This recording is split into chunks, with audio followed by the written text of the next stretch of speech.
শুনে নেন, নমরুদ ফেরাউন কারণ আব্দুল্লাহ ইবনে উবাই যত খারাপ ছিল, খুনি হাসিনা এর চেয়ে আরো বেশি খারাপ ছিল। কথা বলে না কেন? ও মুসলমান, পাপ বাপকেও ছাড়ে না, ঠিক নেই?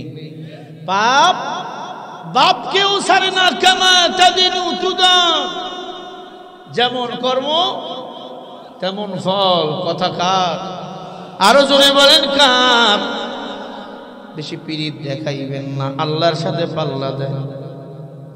12টা পাল্লা দিয়েছিল, পায় নাই। তুমি তো হাসিনা, আল্লাহকে এখন দিল্লি গিয়া থাক। কথা কন না? ওখান থেকে আবার বক্তব্য দেয়, ছাত্ররা বাড়ি একবারে ভেঙে চুরমার করে দিয়েছে। 32 নম্বর ধানমন্ডির 32 নম্বর বাড়ি ভেঙেছে। ওই বাড়ি ভাঙার পরে দেখা গেল 5 তলা, আরো নিচে 5 তলা আছে, পুরা 5 তলা নিচে ভবন। পুরা ভবনটায় আয়না ঘর বানাইছে। মানুষের মাগজ পাওয়া গেল, মানুষের মাথার খুলি পাওয়া গেল, চুলগুলি পাওয়া গেল। এই আয়না ঘরে কাদেরকে মারছে? সব আপনার ভাই, আমার ভাই, আপনার সন্তান, আমার সন্তান। এমন খুনিকে বাংলার জমিনে আর কোনোদিন স্থান দেওয়া যাবে না। রাজিয়া সন্তানই চিন্তা করেন, 5 তলা ভবনের নিচে মাটির তলে আয়না ঘর। নতুন করে গতকালকে সন্ধান মিলছে, মানুষের চুল, মহিলা পুরুষ সবার চুল, মানুষের মাথার খুলি, মানুষের বডি। আরে মানুষ অন্যায় করতে পারে, 2-4টা তালা চাপড় দিয়ে ছেড়ে দেন, তাদের তো মা বোন আছে, সংসার আছে।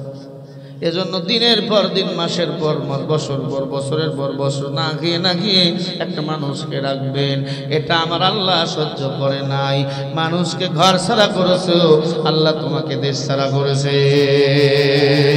ও মুসলমানেরা, যারা হাওয়া ঘর করে, হাওয়া ভবন করেছে, আয়না ঘর করেছে, এদের বিচার এই বাংলার জমিনে বাংলার জনগণরাই করবে। সরকারকে বলবো, কোন নির্বাচন আমরা চাই না, আগে এদের বিচার হবে, এরপরে আমরা নতুন নির্বাচন চাই। রাজি আছেন না? দরকার নাই নির্বাচনে, আগে বিচার হবে। আলহামদুলিল্লাহ, ছাত্ররা সঠিক কাজ করেছে, আলহামদুলিল্লাহ। এতদিন যা লাফাইতেছিল ভোটের জন্য, ওরাও চুপ হয়ে গেছে। চুপ, ছাত্ররা সব পারে। ছাত্র গায়ে হাত দিয়ে কেউ জায়গা মতো যেতে পারে না। আল্লাহ আমাদের হেদায়েত দান করেন। আর কোন রাষ্ট্রপ্রধান যেন, আর কোন স্বৈরাচার যেন বাংলাদেশে তৈরি না হয়, আর কেউ যেন আয়না ঘর তৈরি করতে না পারে, ঠিক কিনা? আল্লাহ এদের হেদায়েত দান করেন, জোরে বলেন আমিন। আলামিন। আসমান থেকে বৃষ্টি বর্ষণ করেন বান্দার জন্য। শুধু তাই নেই, আল্লাহ তাআলা 7ম আসমান বান্দার জন্য টানাইয়া রাখছেন। وجعلنا نومكم سباتا وجعلنا الليل لباسا وجعلنا النهار ومعاشا। এবং আমার আল্লাহ দিনকে বান্দার জন্য রিজিকের ব্যবস্থা করে দিয়েছেন। দিনকে আল্লাহ বানিয়েছেন বান্দার রিজিকের আহরণের জন্য। আল্লাহ রাত বানিয়ে দিয়েছেন বান্দার বিশ্রাম করাবার জন্য, ঠিক কিনা? সেই রাত বিশ্রাম বাদ দিয়ে আমরা কোরআন শুনতে এসেছি। আল্লাহ যেন এই রাতটাকে ইবাদতের খাতায় কবুল করে নেন। জোরে বলে আল্লাহুম্মা আমিন। আরো জোরে বলে আল্লাহুম্মা আমিন। এই মাহফিল আসতে পেরে, বসতে পেরে আপনারা খুশি না হয়ে যান? সবাই খুশি ইনশাআল্লাহ? একটু হাত তুলে দেখান কারা কারা খুশি হয়েছেন। সোজা করেন, আর একটু ডিল দেন, কেন কেন না করে একটু ডিলে দেন, দিয়ে সাউন্ডটা কানে বাড়িয়ে দেন, কানে বাড়ায় দেন। সোজা করে, আরো সোজা করেন, সোজা করেন, হাতগুলো ফুটাইয়া দেন। জোরে বলে আল্লাহু আকবার। আরো জোরে বলে আল্লাহু আকবার। চিল্লে বলেন আল্লাহু আকবার। আরো জোরে বলেন। হাত নামান। কথা বলার শক্তি কে দিয়েছেন?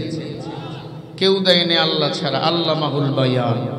কথা বলার শক্তি দিয়েছেন একমাত্র কে? ওই আল্লাহ আছে না? আল্লাহর সাথে যারা পাল্লা দিয়েছিল তারা এই জমিনে নাই, তারা পালিয়ে গিয়েছে দিল্লিতে। জোরে বলতে হবে, ঠিক কিনা? আমরা দিল্লির দালাল না মদিনাওয়ালা নবীর দালাল? আমরা নবীর দালাল, আমরা দিল্লির দালাল না। কারণ দিল্লি মুসলমানের সাথে পরাজিত হবে, এটা নবীজির ভবিষ্যৎবাণী, ঠিক কিনা? সেই মুজাহিদে আজম আমরা হতে চাই। আল্লাহ তাআলা সেই দিন ও ইসলামের পথে আমাদেরকে কবুল করেন। আরো জোরে বলেন আমিন। আমি আপনাদের সামনে একটা আয়াতে কারিমা তেলাওয়াত করেছি। আল্লাহ পাক বলেন, ইয়া আইয়ুহান নাস ক্বাদ জাআকুম বুরহানুম মির রাব্বিকুম ওয়া আনসালনা ইলাইকুম নূরাম মুবিনা। ইয়া আইয়ুহান নাস, সব মানুষকে আল্লাহ ডাক দিয়ে বলেন, এই দুনিয়ার মানুষ সকল ভালো করে শোন, আমি আল্লাহ তোমাদের জান্নাতে যাওয়ার জন্য, হেদায়েতের জন্য, আলোর পথে ফিরে যাওয়ার জন্য দুটো জিনিস তোমাদেরকে দান করেছি। এক নম্বরে হলো বুরহান, মানে আমার নবী। দুই নম্বরে হলো আনসালনা ইলাইকুম নূরাম মুবিনা, মানে 30 পারা কোরআন। একটু জবাব দিয়ে বলেন, পৃথিবীর সমস্ত মানুষকে জান্নাতে নেওয়ার জন্য, অন্ধকার পথ থেকে আলোর পথে চলাবার জন্য কয়টা জিনিস আল্লাহ দিলেন? দুইটা। কয়টা? এক নম্বরে হলো আপনার আমার নবী মুহাম্মদুর রাসূলুল্লাহ সাল্লাল্লাহু আলাইহি ওয়াসাল্লাম। দুই নম্বরে হলো ওয়া আনসালনা ইলাইকুম নূরাম মুবিনা, 30 পারা কোরআনুল কারীম। আচ্ছা বলেন, আল্লাহর কোরআনে কোনো সন্দেহ আছে? ভুল? যালিকাল কিতাবু লা রাইবা ফীহি হুদাল লিল মুত্তাকিন। আমার আল্লাহ বলেন, যালিকাল কিতাব, হয় হাযাল কিতাব, ইসমে হাযা ইশারা। আমি আল্লাহর কোরআনে কোনো সন্দেহ নাই। এ কোরআন যারা মানবে তারা হলো মুত্তাকিন। ইন্না লিল মুত্তাকিনা মাফাজা হাদাইকা ওয়া আ'নাবা ওয়া কাওয়াইবা তুরাবা ওয়া কা'সাম বিহাকা। আল্লাহ বলেন, এ কোরআন যারা মানবে তারা হবে মুত্তাকিন, আর মুত্তাকিনদের জন্যই হলো আমি আল্লাহর জান্নাত। আমি আল্লাহর কোরআন মানুষকে হেদায়েত দেখাবে, আমি আল্লাহর কোরআন মানুষকে জান্নাতে নিয়ে যাবে। হুদাল লিন্নাসি ওয়া বাইয়িনাতিম মিনাল হুদা ওয়াল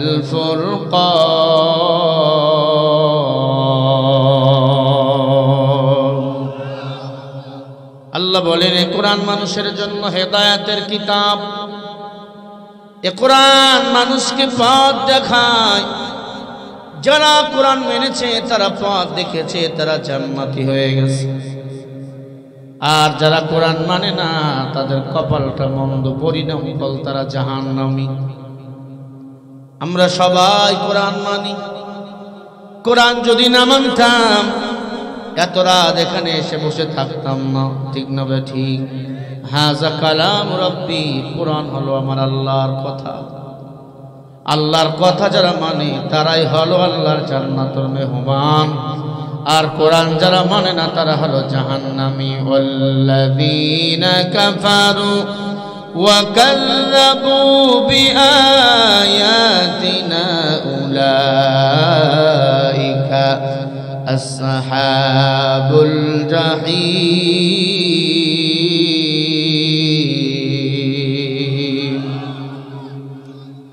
সূরা মাইদা 7 নম্বর পারা 1 নম্বর পৃষ্ঠা 6 নম্বর লাইনের 86 নম্বর আয়াত। এ ভাই এখানে কথা বলবেন না আমি ছেড়ে দেব? গতবার আপনার ডিস্টার্ব করছে। আল্লাহ বলেন, যারা কাফের তারা আমি আল্লাহর কোরআনকে অস্বীকার করে, আর তাদের জন্য চিরস্থায়ী জাহান্নামের ঠিকানা করে রেখেছে আমি আল্লাহ। কথাটা কার বলেন? আবু জেহেল, আবু লাহাব নবীকে মানে নাই, তারা কাফের, তারা জান্নাতি না জাহান্নামী? সবাই বলেন। আপন চাচা আবু জেহেল নবীকে নবী হিসাবে মানে নাই, তারা জাহান্নামী। বেধর্মীর ঘরের জন্ম নিলেও মা নবীকে নেতা হিসাবে মেনেছেন, নবী হিসাবে মেনেছেন, জান্নাতের সুসংবাদ দিয়েছেন কে? বেদরবির ঘরে জন্ম নিলেন আবু বকর। নবীকে নবী হিসাবে মেনেছেন, নবীকে নেতা হিসাবে মেনেছেন, আল্লাহর কোরআন মেনে নিয়েছেন। সিদ্দিক আকবর আবু বকরকে বলেন জান্নাতের সুসংবাদ দিয়েছেন কে? রাদিয়াল্লাহু তাআলা আনহুম ওয়া রাদু আন। সাহাবায়ে কেরাম আল্লাহর উপর খুশি, আল্লাহ বলেন আমি আল্লাহ তাদের উপর খুশি। মান ইয়াহদিহিল্লাহু ফালা মুদিল্লা লাহু ওয়া মান ইউদ্লিলহু ফালা হাদিয়া লাহু। বলেন হেদায়েতের মালিক কে? বেদরমির ঘরের সন্তান আলী ইসলাম ধর্ম গ্রহণ করলেন, জান্নাতের টিকিট পাইলেন দুনিয়াতে। বেদরমির ঘরের সন্তান ওসমান, নবীজির একে একে দুইটা মেয়ে ওসমানের সাথে বিয়ে দিলেন, দুইটা মেয়ে মারা গেল। নবীজি বলেন আমার যদি আরো কোনো মেয়ে থাকতো ওসমানের সাথে আমি আবার বিয়ে দিয়ে দিতাম। কেন এত ওসমানের দাম? জান্নাতের সুসংবাদ পেল দুনিয়া থেকে, কারণ তারা আল্লাহর কোরআনকে মেনেছে। আল্লাহর কোরআন যারা এই দুনিয়াতে মানে গো, তাদের সম্মান বলেন বাড়ায় দেয় কে? তাহার পরিমাণ গুনাহ করেছো, আল্লাহর কোরআন মানো, আল্লাহর কোরআনের কাছে মাথা নত করো, গুনাহগুলি মাফ করে দিবেন আমার আল্লাহ। নবীজির দরবারে এক সাহাবা চোখের পানি ছেড়ে বলে পয়গম্বর আমি একটা পাপিষ্ঠ যুবক, আমি এমন পাপ করেছি পাপের কথা মনে হলে আমি বেহুশ হয়ে পড়ে যাই। ও নবী আমার, আমি আমার এই পাপ নিয়ে আপনার কাছে আসছি, পাপকে আল্লাহ আমার ক্ষমা করবে। আল্লাহর নবী ডাক দিয়ে বলে যুবক বলো কি পাপ করেছ? ডাক দিয়ে বলে নবীজি আমার এলাকায় একটা কবরস্থান ছিল, ওই কবরস্থানে যত মানুষ দাফন করা হতো আমি গোপনে গোপনে যাইয়া ওই কবরস্থানে দাফনকৃত মানুষের কাপনের কাপড় চুরি করতাম। একদিন নয়, 2 দিন নয়, 10টা বছর আমি কাপনের কাপড় চুরি করে বাজারে বিক্রি করতাম। হে পয়গম্বর, কয়েকবার ধরা পড়েছি, মানুষ পিটাইয়া ছেড়ে দিলে আবার কাপনের কাপড় চুরি করি। সবাই আমার নাম দিল কাপন চোরা।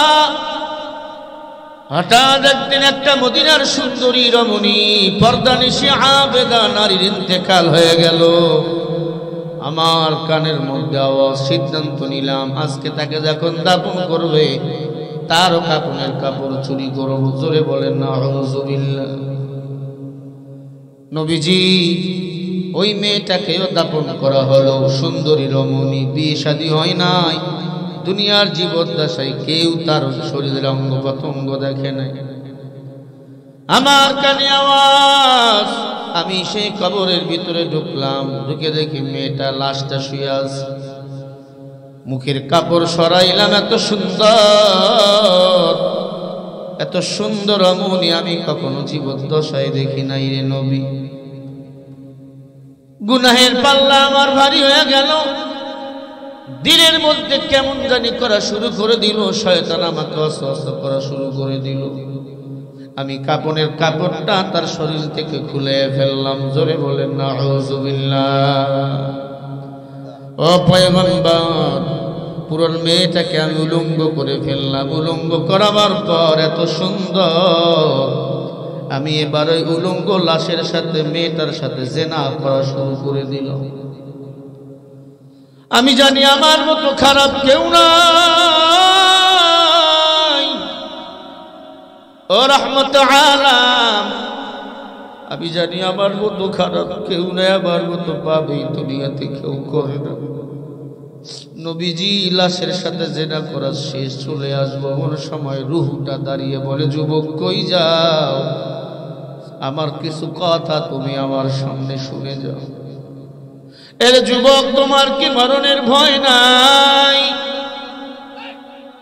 কুল্লু নাফসিন যায়কাতুল মাউত, প্রত্যেকটা প্রাণীকে মৃত্যু স্বাদ গ্রহণ করতেই হবে। হবে কি হবে না বলেন? আরো জোরে বলেন, হবে কি হবে না? আমার আল্লাহ বলেন বান্দার যখন মরণের হুকুম হয়ে যাবে 1 সেকেন্ড সময় আমি আল্লাহ এদিক ওদিক করতে দেব না। ইযা জাআ আজালুহুম লা ইস্তাখিরুনা সাআতান ওয়া লা ইস্তাকদিমুন।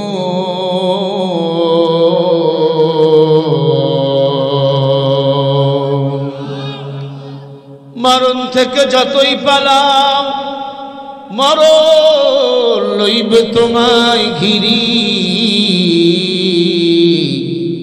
যদিও সুদূর আকাশ পানে টানিয়ে লুকাও, নদী পথে নৌকা চালাও ওরে মাঝি ভাই, বেলা ডুবার আগে আমি ওপার যেতে চাই। ডুবে গেলে বেলা রে আর উঠে না, ভেঙ্গে গেলে মেলা রে আর জমে না। শোনো হাফেজ মতো গুয়া নমিমা, अगर माना सभी माना नमीमा। কোথা থেকে এসেছো মানুষ, কোথা যেতে হবে, কে আনিল কে খেলিল খেলা এইভাবে। যুবক ডাক দিয়ে বলে পয়গম্বর, রূহটা আমাকে ডাক দিয়ে বলে যুবক, এই কবরস্থানে সবাই এখন পাক, আমি একাই না পাক, আমাকে না পাক বানাইয়া তুমি কই যাও। আল্লাহর ভয় কি তোমার দিলের মধ্যে নাই? মরণের ভয় কি তোমার দিলে নাই? বলো রে যুবক, আল্লাহর ভয় কি তোমার দিলের মধ্যে নাই? ও নবীজি, কবরের মধ্যে শুনতে পাইতেছি আওয়াজ, অনেক কবরের মধ্যে জাহান্নামের আগুনের আওয়াজ, অনেক কবরের মধ্যে সাপের ফোঁপানির আওয়াজ। আমি কবর থেকে দৌড় দিয়ে বাসায় চলে গিয়ে গোসল বানাইয়া নামাজে দাঁড়াইলাম। বারবার তাওবা করতেছি, আল্লাহ কাপড়ের কাপড় চুরি করলাম, শুধু তাই না আমি একটা লাশের সাথে জিনা করলাম। এই পাপ কি তুমি আমার মাফ করবা? নবী আপনার কাছে আসছি, বলেন এই পাপ কি আল্লাহ মাফ করে দিবেনি? আল্লাহর নবীজি চোখের পানি ছেড়ে দিয়া বলে দূর হয়ে যা। আমি নবীর চোখের সামনে থেকে দূর হয়ে যা, তোর মতো বেঈমানের মুখ আমি দেখতে চাই না। যুবক একটা চিৎকার মারল, কলিজাটা ফেটে যাবে এমন চিৎকার। চিৎকার মেরে দৌড় মারছে, বাসাও যায় না, গহীন জঙ্গলায় ঢুইকা যায় নামাজ বিছাইয়া কাঁদে আল্লাহ। নবীজির দরবার থেকে নবীজি তাড়াইয়া দিল, এখন মাত্র তোমার দরবার বাকি রে আল্লাহ। ও দয়ার মালিক, সারা জগতের মালিক আপনি আল্লাহ। তাবারাকাল্লাযী বিয়াদিহিল মুলক ওয়া হুয়া আলা কুল্লি শাইইন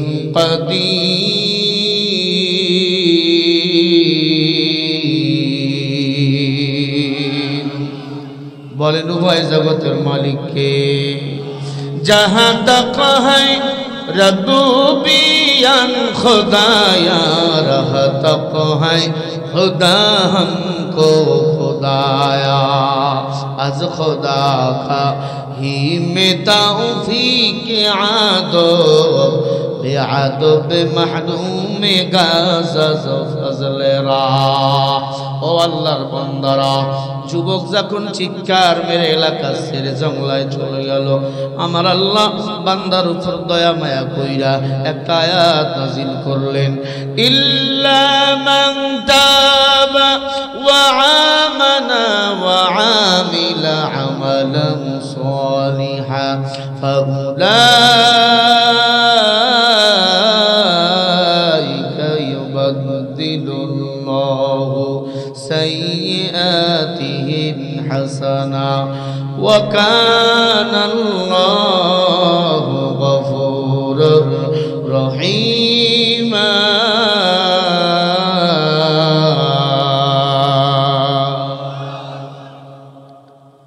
লেখেন, রেকর্ড করেন দলিলের জন্য। সূরা ফুরকান ৭৭ নম্বর আয়াত।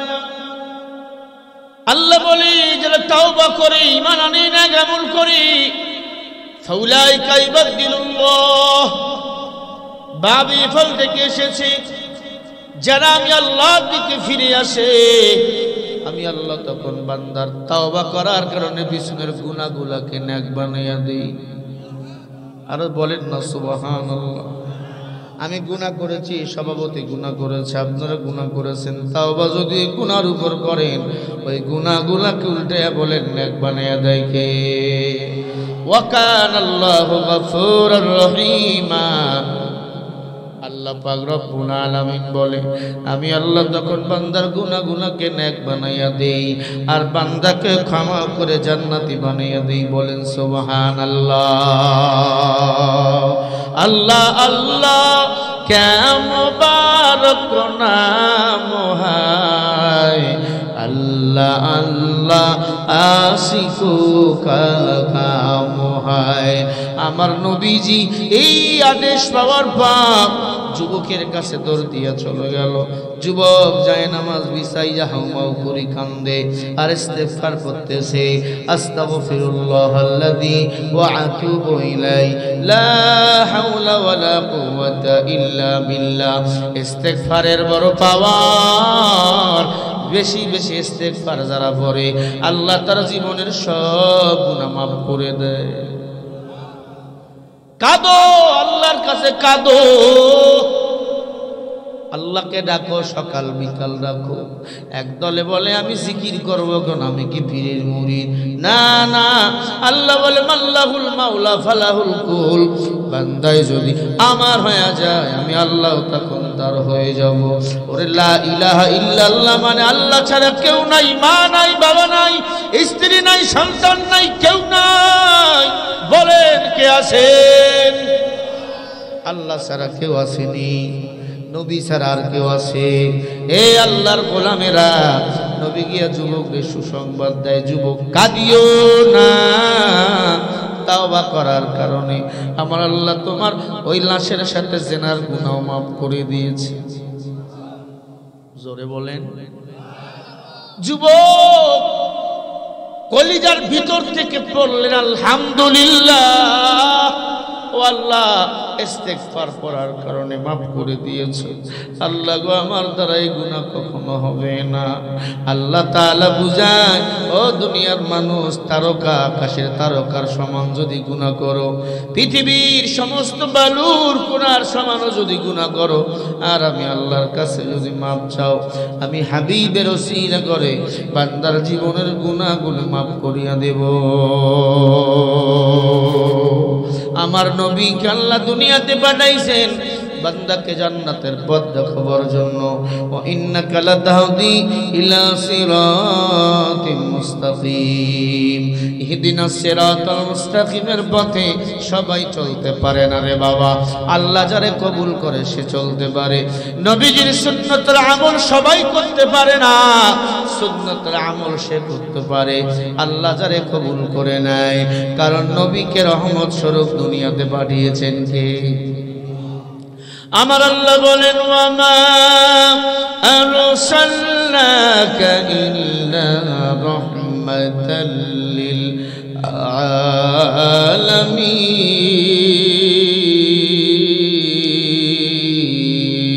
আলামিন। আরো আসতে বলেন। সূরা আম্বিয়া 107 নম্বর আয়াত।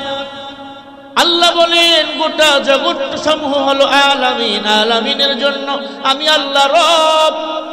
আমার মায়ার নবী হলেন রহমান, নবীকে বলেন রহমত স্বরূপ পাঠাইছেন কে? নবীকে নেতা হিসাবে মানো, দুনিয়াতে শান্তি, আখিরাতে বলেন মুক্তি দান করবেন কে? নবীজি সাল্লাল্লাহু আলাইহি ওয়াসাল্লাম বলেন, قال رسول الله صلى الله عليه وسلم تركت فيكم أمرين لن تضلوا ما تمسكتم بهما কিতাবাল্লাহ ওয়া সুন্নাত রাসূলি। নবীজি ডাক দিয়া বলে, উম্মতের দল, আমি নবীর ইন্তেকালের পর দুটো জিনিস আঁকড়ে ধরবা। এক নম্বর কিতাবাল্লাহ, মানে আল্লাহর কোরআন। দুই নম্বর হলো আমি নবীজির সুন্নাত। এক নম্বরে হলো আল্লাহর কোরআন। এক নম্বরে কি কোরআন, দুই নম্বরে কি বলছি সুন্নাহ, হাদিস নয়। হাদিস মানা যায়, হাদিস আমল করা যায় না। ভালো করে বুঝবেন, হাদিস মানা যায়, আমল করা যায় না। নবীজির সুন্নাহকে আঁকড়ে ধরো। নবীকে শ্রেষ্ঠ নেতা বানিয়ে পাঠাইছেন আমার আল্লাহ। নবীকে অনুসরণ করো, নবীকে নেতা বানাও। দুনিয়াতে শান্তি, আখিরাতে মুক্তির ব্যবস্থা করে দিবেন কে?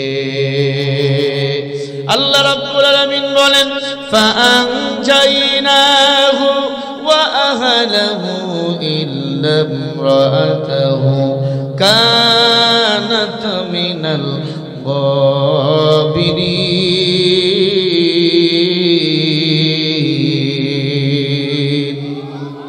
আর জোরে বলেন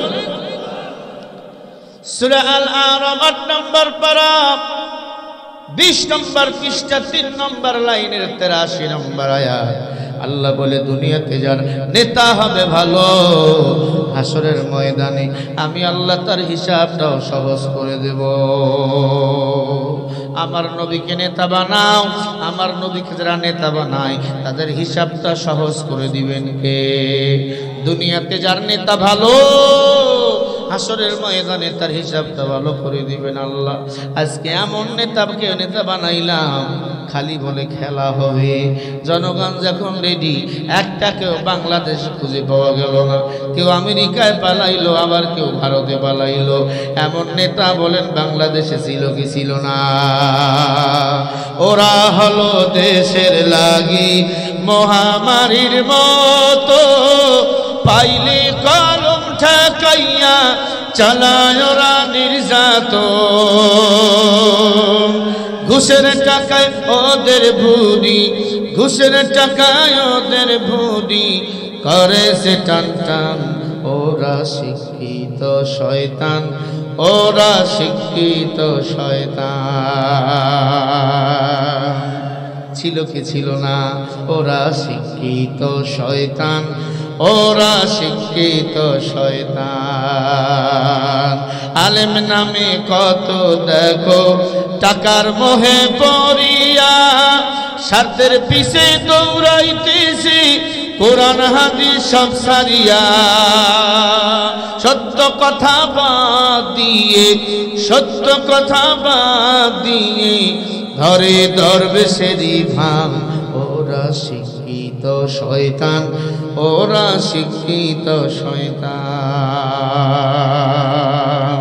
পীরগিরি আর মাজার পূজা চলছে দেশটা জুড়িয়া, শিরকি আর ভণ্ডামিতে দেশটা গেছে ভরিয়া। সেনানাই গাজার কলকি টান মারিয়া, গাজার কলকি টান মারিয়া দেখায় খাজার শান। ওরা শিক্ষিত শয়তান, ওরা শিক্ষিত শয়তান। বলুন, ওরা শিক্ষিত শয়তান, ওরা শিক্ষিত শয়তান। ঠিক না ঠিক? শিক্ষাঙ্গনের দিকে ভাইরে দেখো না চোখ মেলিয়া, ছাত্ররা সব বই ফেলিয়া আসে শুধু প্রেম লইয়া। বিয়ের আগে একটা ছেলে আর একটা মেয়েকে সব দিয়া দেয়, একটা মাইয়া একটা ছেলেরা সব দিয়া দেয়। এরা কি আসলে শিক্ষিত? শিক্ষাঙ্গনের দিকে ভাইরে দেখো না চোখ মেলিয়া, ছাত্ররা সব বই ফেলিয়া আসে শুধু প্রেম লইয়া। হস্ত সে তো সঙ্গের সাথী, অষ্ট সে তো সঙ্গের সাথী হইয়া মস্তান। ওরা শিক্ষিত শয়তান, ওরা শিক্ষিত শয়তান। বি পাস করাবার পরে, এম এ পাস করাবার পরে যারা বসে প্রস্রাব করতে পারে না, এদেরকে আমি শিক্ষিত বলি না, এরা সব কয়টা শিক্ষিত শয়তান। 50,000 টাকা 1 লক্ষ টাকা বেতন পাওয়ার পরেও এরা টেবিলের তল দিয়ে ঘুষ খায়। এরা শিক্ষিত না শয়তান? আরো জোরে বলেন, এরা হলো শিক্ষিত শয়তান। এরা মানুষ নয়, এরা মানুষ নামের হলো অমানুষ। ও মুসলমানেরা, এজন্য বলি আমার নবীকে আল্লাহ তাআলা দুনিয়াতে পাঠাইলেন আপনার আমার হেদায়েতের জন্য। নবীকে অনুসরণ করো, অনুকরণ করো। নবীকে অনুসরণ অনুকরণ যারা করেছে আল্লাহ রাব্বুল আলামিন তাদের মর্যাদা বাড়িয়েছে। আর যারা নবীকে নবী হিসাবে মানে নাই তাদেরকে জাহান্নামের বাসিন্দা বানিয়ে দিয়েছেন কে? ওই আল্লাহ যে আছে না নাই বলেন? ঘুমাইতেছেন? ঘুম ধরছে? বলেন আল্লাহ আছে না নাই? আল্লাহু ওয়ালিউল্লাযীনা আমানু ইউখরিজুহুম মিনাল যুলুমাতি ইলান নূর।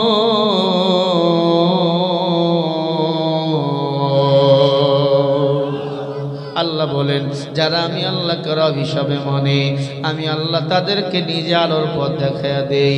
ও মুসলমানের দল, আল্লাহকে রব হিসাবে মানো, আল্লাহর কোরআনকে জীবন বিধান হিসাবে মানো। আল্লাহর কসম দুনিয়াতে শান্তি, আখিরাতে মুক্তি দিবেন কে? আওয়ামী লীগ কেউ দেখা শেষ, বিএনপি কেউ দেখা শেষ। সিদ্ধান্ত নেব আগামী দিনের বাংলাদেশ হবে কোরআনের বাংলাদেশ। এতদিন সবাই দেখেছি, একবার কোরআনওয়ালাদেরকে এই জমিনে দেখা দরকার। কারা কারা কোরআন দিয়ে রাষ্ট্র চালাতে চান দুটো হাত তুলিয়া দেখান। নারায়ে তাকবীর, লিল্লাহি তাকবীর। আল কোরআনের আলো, আল হাদিসের আলো, কোরআন হাদিস যেখানে লিল্লাহে তাকবীর। কোরআন যদি পার্লামেন্টে যায় গরু চোর থাকবে না? থাকবে? চোরের হাত কেটে দাও, কোরআনে আছে না নাই? ইয়া আইয়ুহাল্লাযীনা আমানু কুতিবা আলাইকুমুল কিসাসু ফিল কতলা। কোরআনের বিধান, কোরআনের কিসাস হলো চোর চুরি করলে হাত কেটে দাও, জেনাকারী ধরা পড়লে জেনাকারীকে পাথর নিক্ষেপ করে মেরে ফেলো। এটা হলো কোরআনের বিধান। ঠিক না ঠিক বলেন? ও আল্লাহর বান্দা বলেন বাংলাদেশে জেনাকার আছে না নাই? বিচার কি হয়? হয় না। কারণ যে যখন ক্ষমতায় যায় তখন তারা পাওয়ার পেয়ে যায়। আমরা যাকে তাকে আর নির্বাচিত করব না, আমরা একটা কোরআনওয়ালাকে চাই বাংলাদেশে। কথা বলে না? আমরা একটা উমরের মতো শাসক বাংলার জমিনে চাই। কারা কারা চান একটু হাত তুলে আল্লাহকে দেখান। লিল্লাহি তাকবীর। নাস্তিকতানে পাঞ্জাব দিন ইসলাম জিন্দাবাদ, নাস্তিকতানে পাঞ্জাব দিন ইসলাম জিন্দাবাদ। কোটি প্রাণে একই আওয়াজ, খোদাদ্রোহী ছাড় পাবে না এই বাংলায়, ঠাই হবে না মুসলমানরা জেগেছে আজ। জোর কদমে সামনে চলো, বজ্র কণ্ঠে আওয়াজ তোলো, সবাই মিলে একই তালে দাও না স্লোগান নারায়ে তাকবীর। দুই হাত উঁচু করে আপনি মারবেন, যার হাত তুলবে না বুঝবেন এটা দিল্লির মাল। মারা গেলে জানাজা দেওয়ার দরকার নাই, দুই হাত তুলে দেন নারায়ে তাকবীর। আল কোরআনের আলো, কিরে তোরাও তো নারায়ে তাকবীর। আল কোরআনের আলো, আল হাদিসের আলো, দুনিয়ার মুসলিম নারায়ে তাকবীর। মুসলমানের এই দেশেতে নাস্তিকদের ঠাঁই নাই, নাস্তিকদের পক্ষে যারা তাদের কোনো রক্ষা নাই। এই দেশেতে থাকতে হলে কোরআন মানতে হবে, কোরআন না মানলে তারা বিতাড়িত হবে। জোর কদমে সামনে চলো, বজ্রে কণ্ঠে আওয়াজ তোলো, সবাই মিলে একই তালে দাও না স্লোগান নারায়ে তাকবীর। সবাই মিলে লিল্লাহে তাকবীর। আল কোরআনের আলো, সংসদে জালো, কোরআন হাদিস যেখানে, আলেম ওলামা যেখানে, জেনাবে বিচার যেখানে, সুদ ঘুষ যেখানে, লিল্লাহে তাকবীর। ইসলামেরই জন্য দেশের হয়েছে জন্ম, ইসলামের বিরুদ্ধে গেলে দেশ হবে ভিন্ন। ইসলামের বিরুদ্ধে যারা নিছে অবস্থান, এই বাংলায় ঠাই হয়নি, গেছে হিন্দুস্তান। জোর কদমের সামনে চলো, বজ্রে কণ্ঠে আওয়াজ তোলো, সবাই মিলে একই তালে দাও না স্লোগান, লিল্লাহে তাকবীর। সবাই মিলে লিল্লাহে তাকবীর। আল কোরআনের আলো, আল হাদিসের আলো, কোরআন হাদিস যেখানে, আলেম ওলামা যেখানে,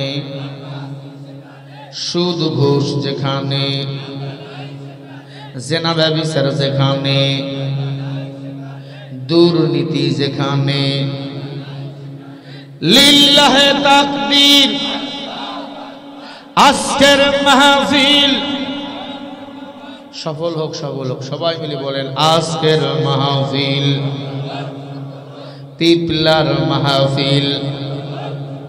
হাত তুলে সবাই বলেন না নারায়ে তাকবীর।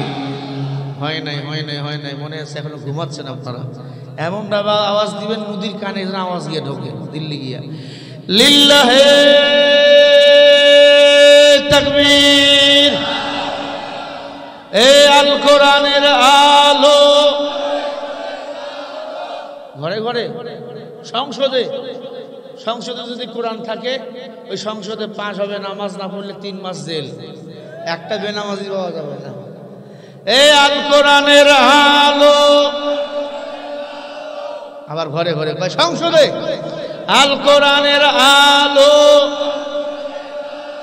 কোরআন ছাড়া অন্য কিছু মানি না, মানব না, কোরআন ছাড়া অন্য কিছু। লিল্লাহে তাকবীর। মুসলমান গো, কোরআন যদি ক্ষমতায় যায় একজন টুপিওয়ালা আল্লাহওয়ালা প্রধানমন্ত্রী হবে। আর যদি একজন টুপিওয়ালা আল্লাহওয়ালা প্রধানমন্ত্রী হয়, উনি অবশ্যই আল্লাহর ঘর মসজিদের ইমাম হবে। কোন ইমাম, ওলামা, তলাবা, হাফেজে কোরআন, মুফতি সাহেব, মুহাদ্দিসিন ইকরাম, শাইখুল হাদিস যদি দেশ পরিচালনা করে, তাদের দ্বারা একটি টাকা দুর্নীতি করা সম্ভব না। ইন্নামা ইয়াখশাল্লাহু মিন ইবাদিহিল উলামা। আল্লাহ বলেন আমার বান্দার মধ্যে যারা আলেম, নিশ্চয় তারা আমি আল্লাহকে বেশি ভয় করে।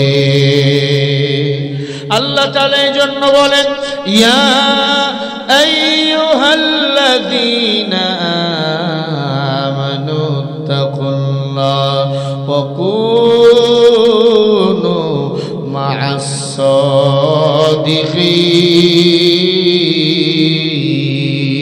সাদিকিন। আল্লাহ রাব্বুল আলামিন বলে ইমানদার তোমরা আমি আল্লাহকে ভয় করো। ওয়া কুনু মুজারির সিগা, সব সময় আল্লাহ আল্লাহকে সত্যবাদীকে বন্ধু বানাও। আমার নবী ছিল সত্যবাদী, আমার নবীকে বন্ধু বানিয়েছেন সাহাবায়ে কেরাম।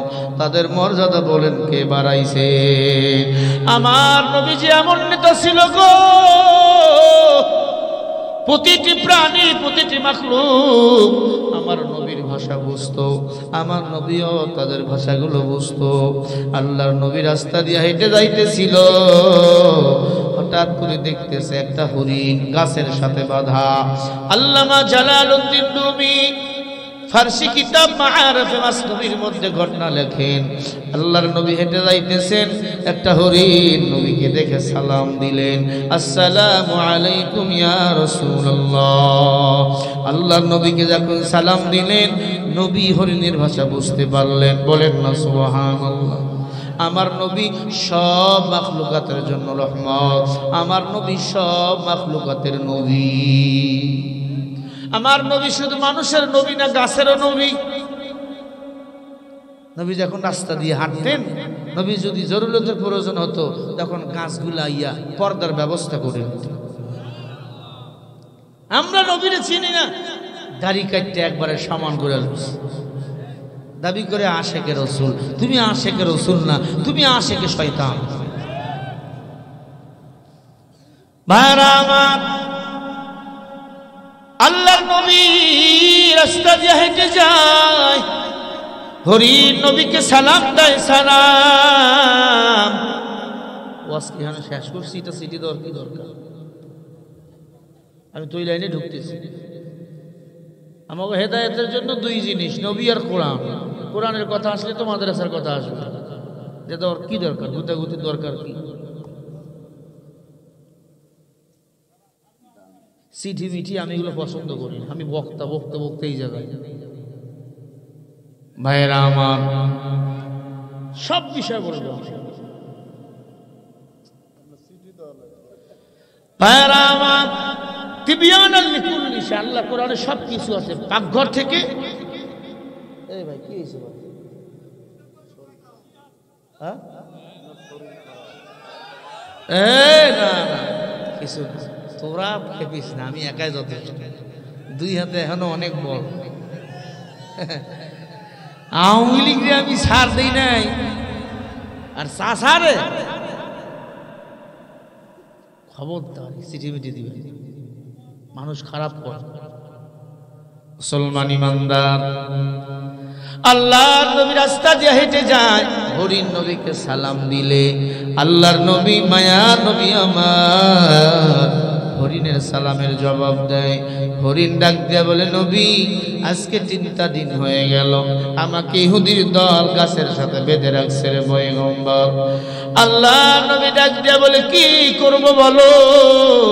বলে, নবী বাসায় 4টা বাচ্চা আছে, যদি একটু ছেড়ে দিতে বাচ্চাগুলোকে দুধ পান করাইয়া আবার আসতাম।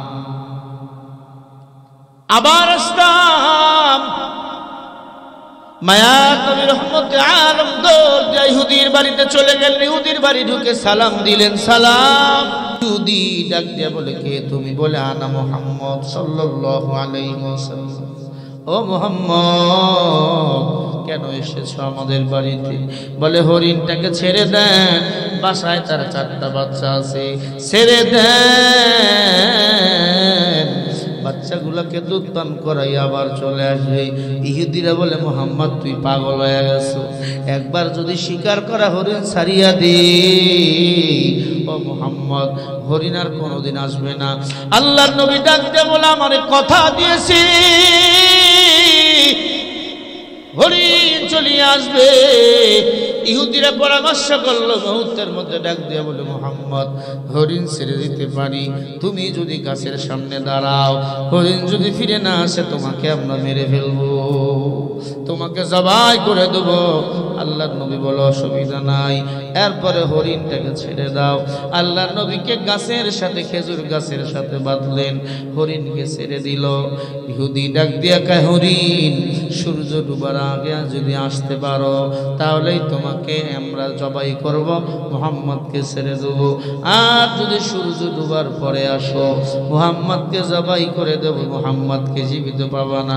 আল্লাহর নবীকে গাছের সাথে বেঁধে রাখছে, হরিণকে ছেড়ে দিল। হরিণ একটা দূর দিয়ে বাসায় চলে গেল। বাচ্চাগুলা মা পচাইয়া দাঁড়িয়ে আছে।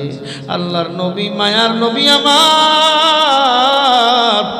হরিণের দিকে তাকাইয়া রইছেন, হরিণ কখন আসবে, কখন আমাকে ছেড়ে দিবে। মা হরিণটা বাসায় যাইয়া বাচ্চাগুলোকে বলে, বাচ্চা দ্রুত সময় 10 মিনিট সময় দুধ পান কইরা লও, বেশি সময় তোমাদেরকে দিতে পারবো না। বাচ্চাগুলা ডাক দিয়ে বলে, মা 3 দিন হয়ে গেল, কোথায় ছিলা রে মা? মাটা ডাক দেয়া, কার সন্তান, তোমাদেরকে রেখে আমি ঘাস খাওয়ার জন্য জঙ্গলায় গিয়েছিলাম, এক শিকারীর দল আমাকে জাল দিয়ে শিকার করেছে, আমাকে গাছের সাথে বেঁধে রাখছে, আমাকে আজকে জবাই করে ফেলবে। ওই দিক দিয়ে রহমাতুল্লিল আলামিন হেঁটে যাইতেছিল, আমি আমার নবীকে সালাম দিলাম, আমার নবীকে তারা বেঁধে রাখছে, আমাকে ছেড়ে দিছে। আর সূর্য ডুবার আগে যদি আমি ওই রহমাতুল লিল আলামিনের কাছে না যায় আমাকে তারা কিছুই করবে না, নবীকে জবাই করে ফেলবে। বাচ্চাগুলা ডাক দিয়া কয়, মা আমরা একটা বাচ্চাও তোমার দুধ পান করব না, আমার নবীকে গাছের সাথে বেঁধে রাখছে বেঈমানের দল, আর তুমি আসছো মায়া করাইতে দুধ খাওয়াইতে। মা দুধ না খেয়ে প্রয়োজনে মারা যাও, নবীরে কষ্ট দিয়ে তোমার বুকের দুধ আমরা খাবো না।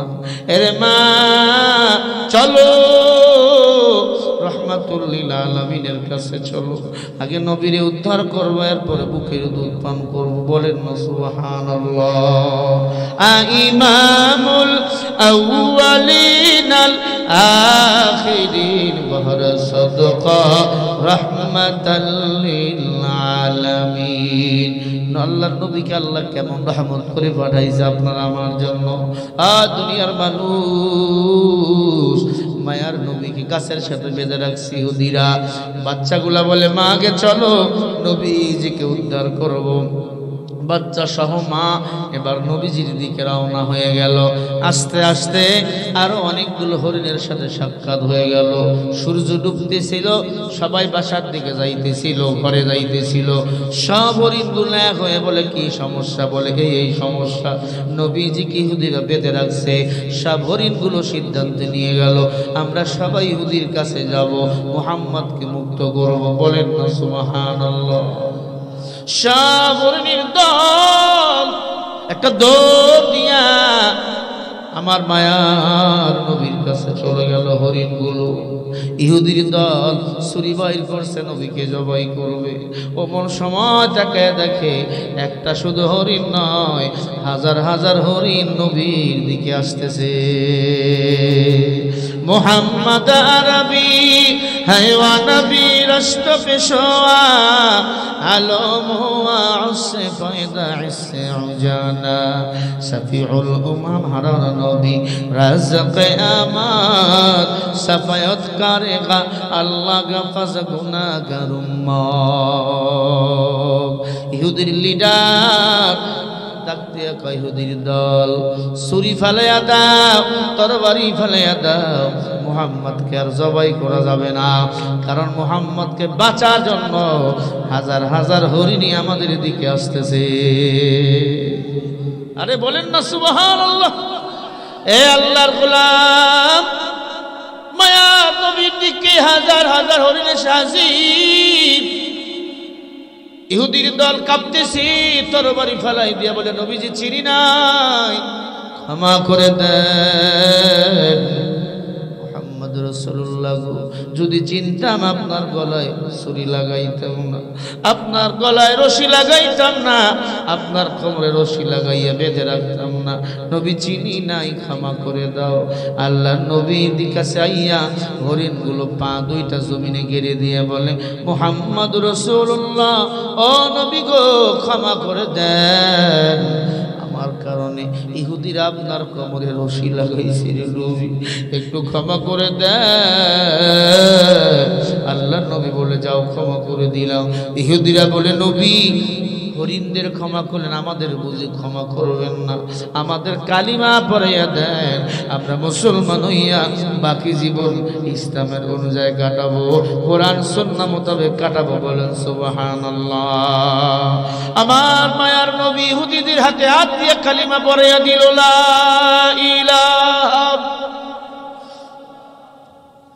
মুহাম্মাদুর রাসূলুল্লাহ।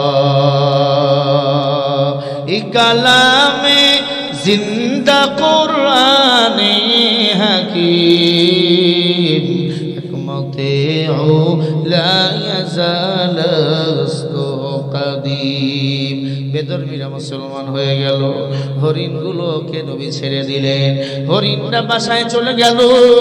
বেদরমিরা আমার নবীকে নবী হিসাবে মানল। একটু জবাব দিয়ে বলেন, আমার নবীকে রহমত বানাইয়া বলেন পাঠিয়েছেন কে? এজন্য আমার আল্লাহ বলেন, ইয়া আইয়ুহান নাস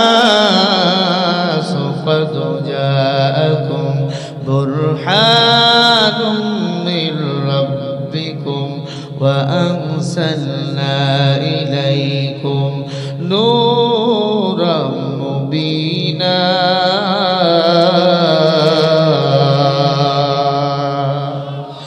আমাদের হেদায়েতের জন্য আল্লাহ পাক কয় জিনিস পাঠাইছেন দুনিয়াতে, আরো জোরে বলেন। এক নম্বরে আমার নবী, দুই নম্বরে 30 পারা কোরআন। নবীকে নেতা মানো, আল্লাহর কোরআনকে আঁকড়ে ধরো, দুনিয়াতে শান্তি, আখিরাতে মুক্তি দিবেন। বলেন কে? ও এলাকার মুসলমান, পর্দার অন্তরালের মা বোনেরা, আল্লাহর কোরআন অনুযায়ী নিজের জীবনটা চালাও গো, আল্লাহ রাব্বুল আলামিন জীবনকে সুন্দর বানাবে।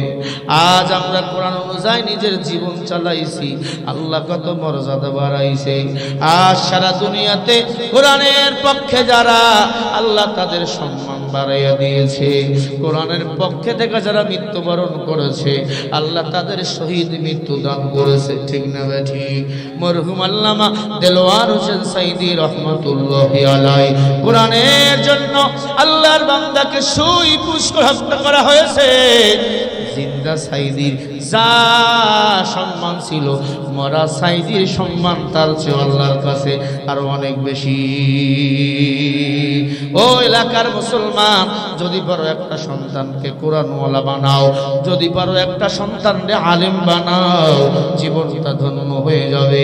হাদিস শরীফের মধ্যে আসছে, একটা হাফেজে কোরআন 10 জন জাহান্নামীকে সুপারিশ করে জান্নাতে নিয়ে যাবে। আই বেরাদার দূরে বাসাজ ইয়ারি বাদ,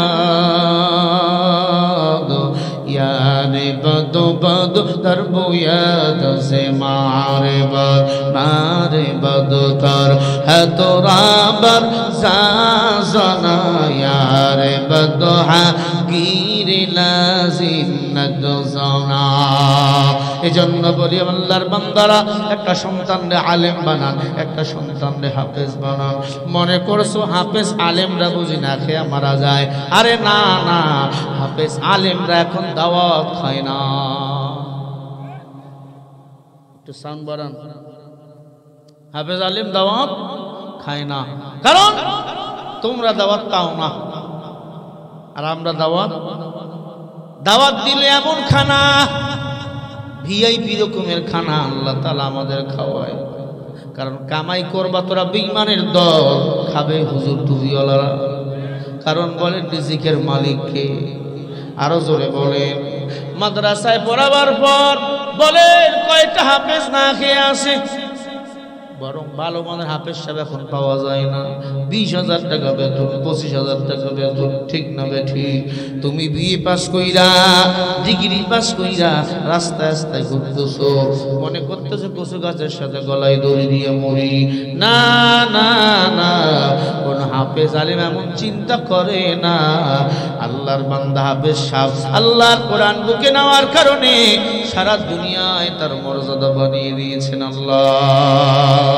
আজ আমি শরীফুল ইসলামরে চিনতেন না, এত সম্মান এত ইজ্জত কেন দেন? আমি কোরআনের কথা বলি, আমি কোরআনের খাদেম। ও মুসলমান ইমানদার, আপনারা একটা পারলে সন্তানদের কোরআনের খাদেম বানাও, যদি পারেন সন্তানদের আলেম বানাও, হাফেজ বানাও, ইজ্জত বাড়াইয়া দিবেন আমার আল্লাহ। এই যে খতম তারাবি আসতেছে, হাফেজদের কি দাম! শহরের মসজিদগুলো গিয়ে দেখেন, যেই হাফেজ সাহেবের যত সুন্দর কণ্ঠ, হাফেজ সাহেবের তত বেশি মূল্য। কথা বল না কেন?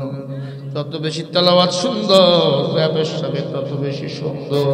চোখের পানি ধরে রাখা যায় না হাফেজ সাহেবদের তেলাওয়াত শুই না। আজ থেকে 2 বছর আগে ঢাকা বাজারের ঘটনা, ভালো করে শোনেন রে মুসলমানের দল।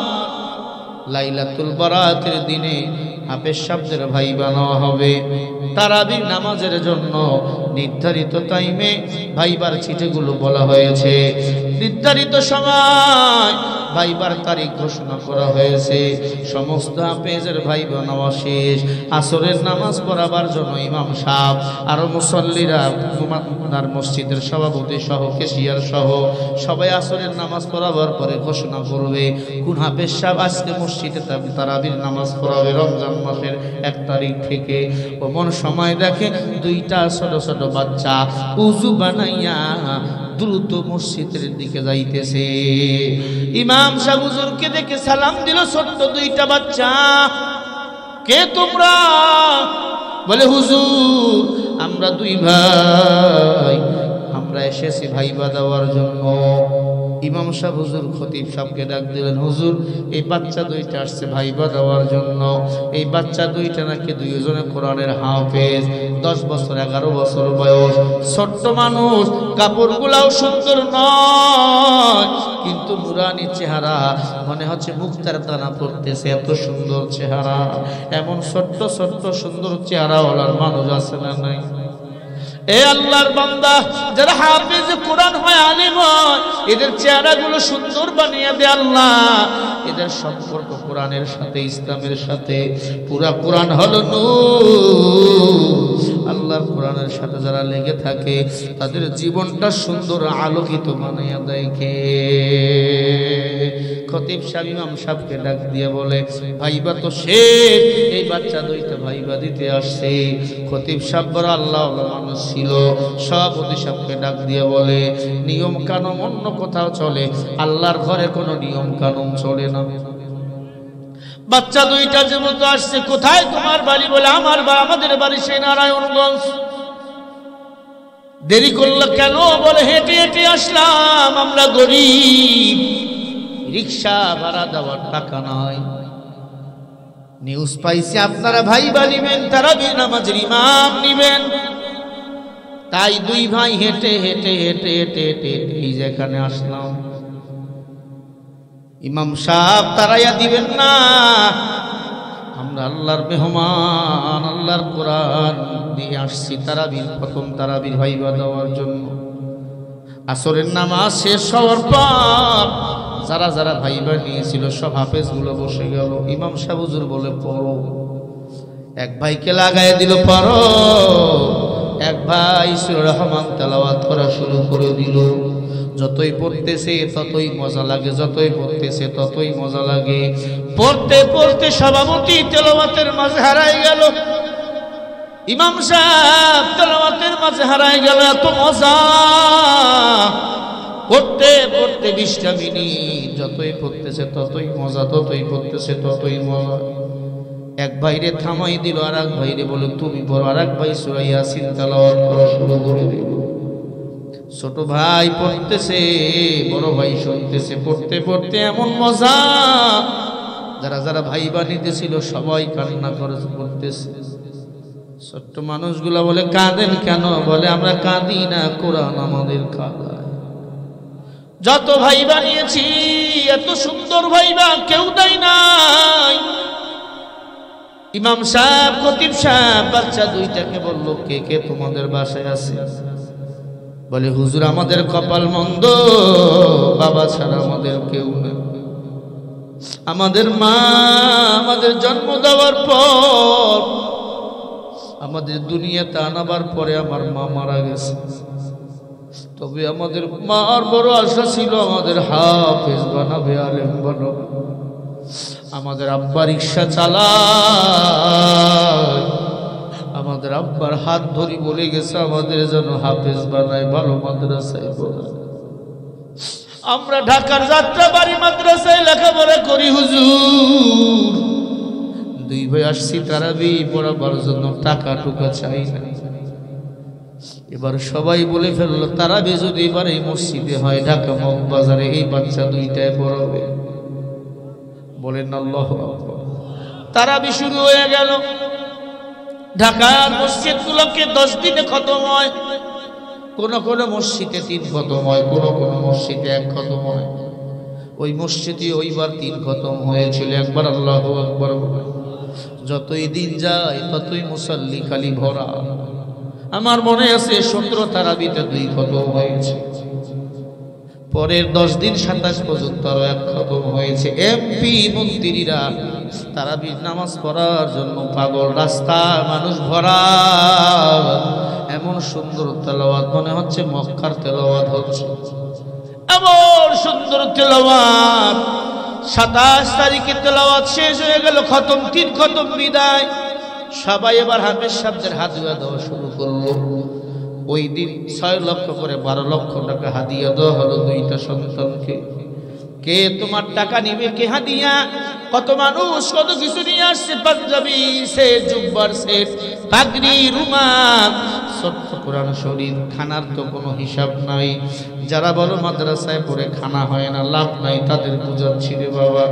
এবার বলল বাবা তোমাদেরকে নেওয়ার জন্য কে এসেছে? বলে আমাদের বাবা এসেছে। তোমার বাবা কই? বলে আমার আব্বা লজ্জায় সামনে আসতেছে না, আমার আব্বা গরিব, ভালো কাপড় পরেও আমাদেরকে নিতে আসতে পারে নাই। তার বাবাকে দেখতে যাওয়া হলো, ওই মসজিদের বারান্দায় তার বাবা কাঁদতেছে। মসজিদের সভাপতি ইমাম সাহেব ছিল, বড় আলেম ছিল, বড় আলেম যিনি ইমাম তিনি ছিলেন সভাপতি। উনি গিয়া মসজিদের বারান্দায় তার বাবাকে ডাক দিলেন, আপনি কি এদের বাবা? বলে হ্যাঁ। এতদিন হয়ে গেল আসেন নাই কেন? বলে আমি গরিব, আমি সামনে যাইয়া বাচ্চাদের আমি সম্মানহানি করতে চাই না।